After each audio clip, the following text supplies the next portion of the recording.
Welcome to another episode of Gadgets and Gizmos. My name is Gaurav Preti, and there is nothing odd nor even about the show. It's pollution free, it's noise free, and it's opinion free.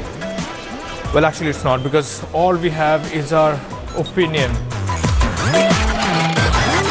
On the show this week, the Microsoft Surface Pro is here in India, and we give you our first impression. We also have the cool new speaker from Bose. And there is a cult phone in town. It's called the Kult Ten. All this and more on Gadgets and Gizmos. So the much awaited Microsoft Surface Pro 4 has been launched in India. It's the most powerful machine ever, which will give you the best of the Windows 10 experience. We take a look at it and give you our first impression.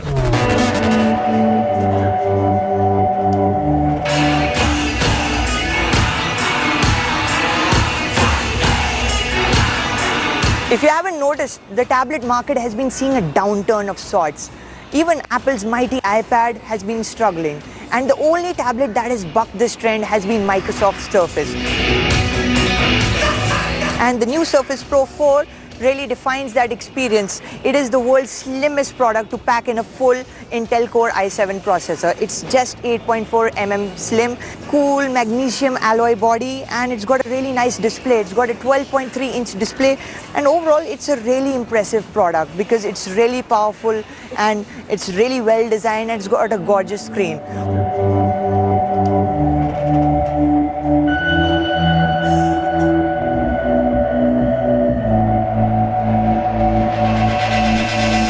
It also comes with some really cool accessories. For instance, this new type keyboard, which has this really nice chiclet layout, and it has also this trackpad, which is really spacious and easy to use. Also, the new Surface Pen is really cool. It's really accurate and it can be magnetically latched on to the surface, which is really convenient.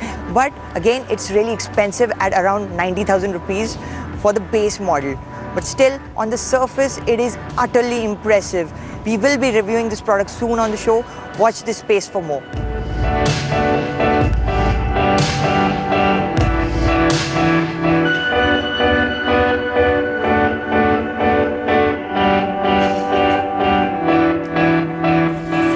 If you thought that the iPhone was a cult phone, think again, because this is the cult phone. It's called the Kult 10. Let's take a look.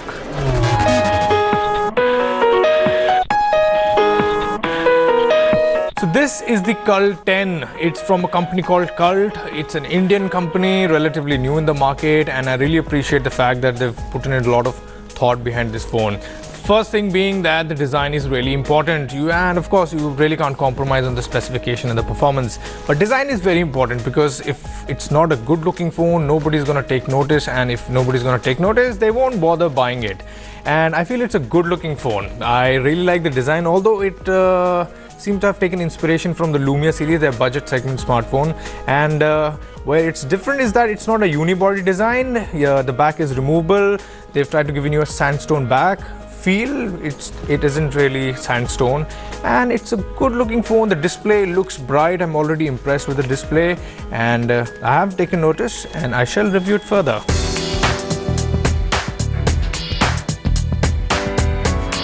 So you get a rectangular design here, front in glass and rest in plastic, with a sandstone feel, and it looks good and it feels good to hold too. Fairly lightweight, and the 5-inch screen size makes it perfect for one-hand usage. 5-inch is the right size, we feel. Now the display is full HD and it makes the screen glow when it's on, of course. It's bright, colors look nice with good details. At the bottom you get the non-backlit capacitive buttons. So that's the design. Coming to the software now.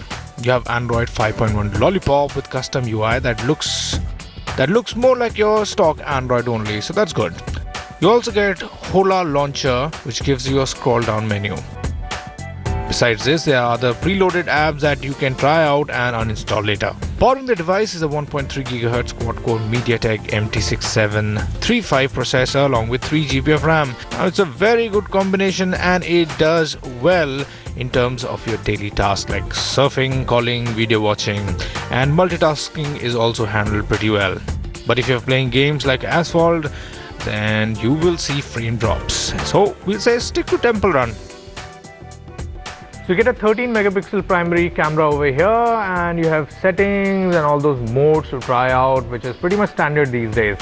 Coming to the image quality, well, the first problem is its autofocus. It takes a lot of time to focus, and another problem is that sometimes it gives you the impression that it has focus, but it has not. You would see that the image is looking great, which usually happens with a full HD display, but then you zoom in and you find that the details are missing. So give it half a second extra for it to focus. Also, there's no image stabilization, so you gotta make sure your hands are steady.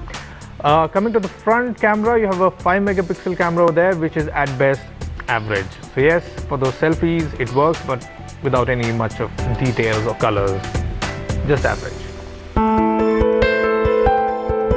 Powering the Kult Ten is a 2350 mAh battery, which does a really bad job. Now we couldn't get powers 4 to 5 hours, so you will have to charge the phone twice in a day, morning, evening, just like a pill. So the Kult Ten is priced at 7,999 rupees, which is a good price. Now I think it's a good phone, not a great phone, because it follows the competition but really doesn't offer anything extra. You get a good design, the right size, 5-inch, that's the size to go for. You get good hardware specification, you get good performance out of it, the camera is decent. The only con is the battery life, which is bad. So will this phone have a cult following? I don't think so, man. As it is, cults are bad.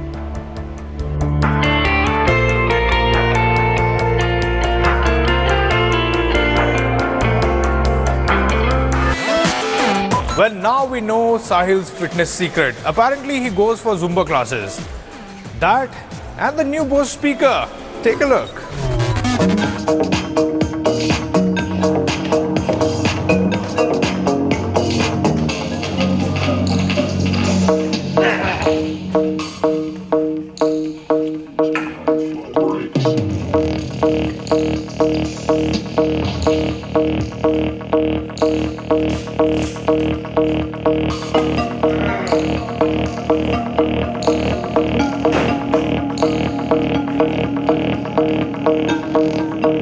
As you can see, I have lost the jacket, and there are two reasons for that.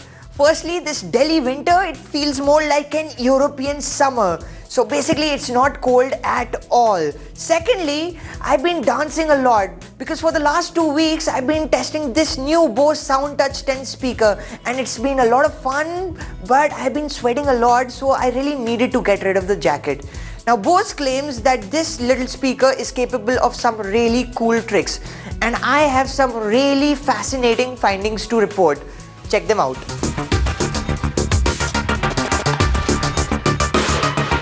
Like most Bose products, this SoundTouch speaker is really aesthetically pleasing. It's symmetrical and it will blend in with your furniture very seamlessly and will probably keep your mom happy. Also, this speaker is big on multi-room audio like Sonos. So basically, Bose is saying that you can buy a couple of these and connect it over Wi-Fi using the mobile phone app, and you will have a seamless multi-room audio setup, which is a really cool thing to have. Also, let's not forget about the sound, because the sound is really loud and it doesn't lose out on quality. On New Year's Eve, I hosted around about 30 people, and suffice to say, by 4 AM, this speaker had created quite the racket and my mom and dad were properly disturbed. Also, things will probably get even better if you listen to a lot of soothing music like jazz and blues.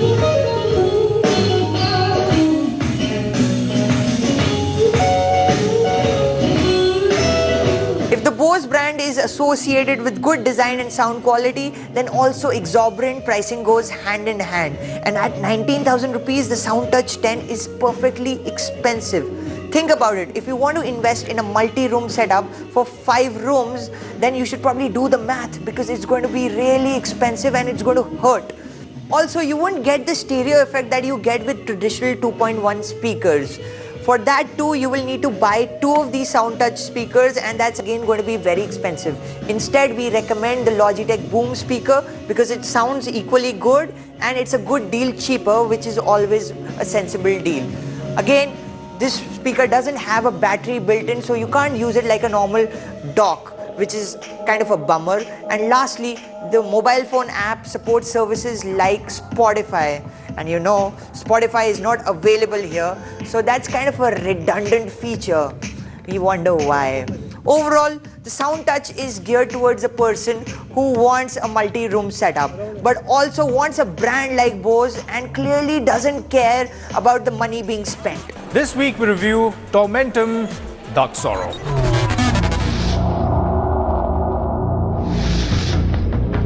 Tormentum Dark Sorrow is a point-and-click adventure game in the vein of hidden object titles you find dime a dozen on digital storefronts these days.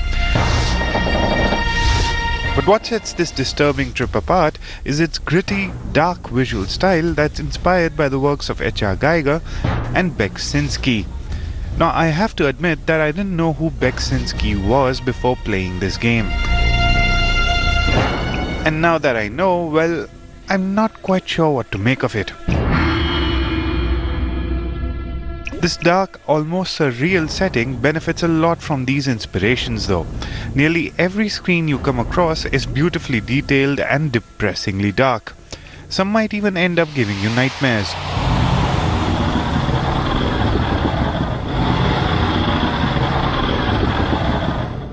The grotesque art style combined with moody, almost chamber-like music creates an atmosphere of oppression, one that fits the game's dark storyline almost like a glove.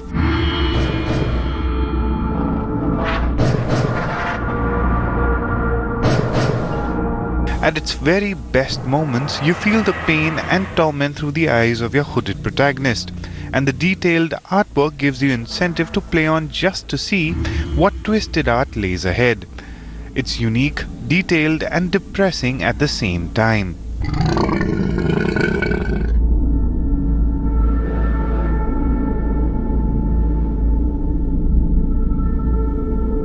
The gameplay itself is by the numbers hidden object fare, with you clicking on items and using them to progress. The puzzles are fairly easy and thankfully are mostly logical, requiring no out-of-the-box thinking.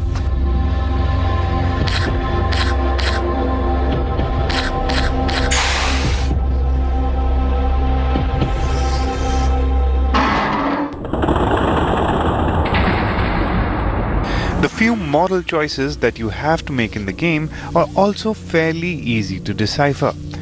The game also has several endings that vary depending on how you play.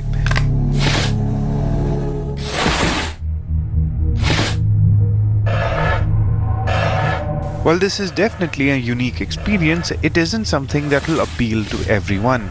The backgrounds, while nicely detailed, are mostly static with minimal movement. The gameplay will also not change your mind if you aren't a fan of those hidden object, escape the room kind of games.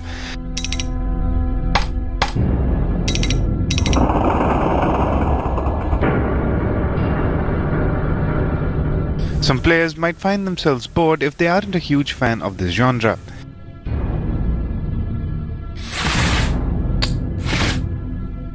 Despite its shortcomings, it's easy to appreciate Tormentum for what it is. A dark, twisted ride that'll leave a lasting impression days after you're done with it.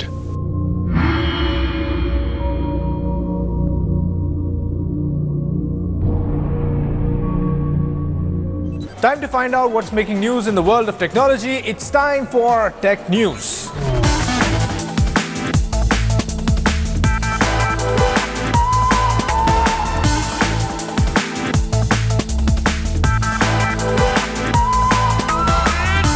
World's biggest technology show, CES, or Consumer Electronics Show, kickstarted in Las Vegas.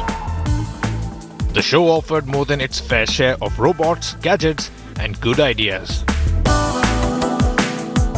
Virtual reality technology captured the imagination of visitors at the 2016 Consumer Electronics Show. Among all frontier technologies, out of this world, virtual reality has become one of the biggest tech trends in recent years. More than 50 companies, including Samsung, Intel, and Dell, are showcasing their latest VR devices at the CES event.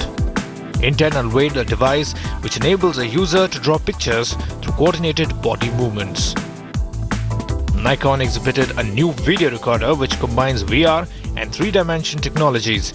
The innovative recorder captures 360-degree images through its 8 cameras and can also record 3D videos to immerse users into a virtual world. chip-making giant Intel had on display a number of droids that, beyond looking neat, actually work. Relay, a delivery robot by startup company called Savioke, was among those drawing a crowd on the floor. While lacking in personality, the sturdy device more than makes up for it with a willingness to please. I load the item into Relay and I punch in your location and he'll autonomously navigate through hallways around people.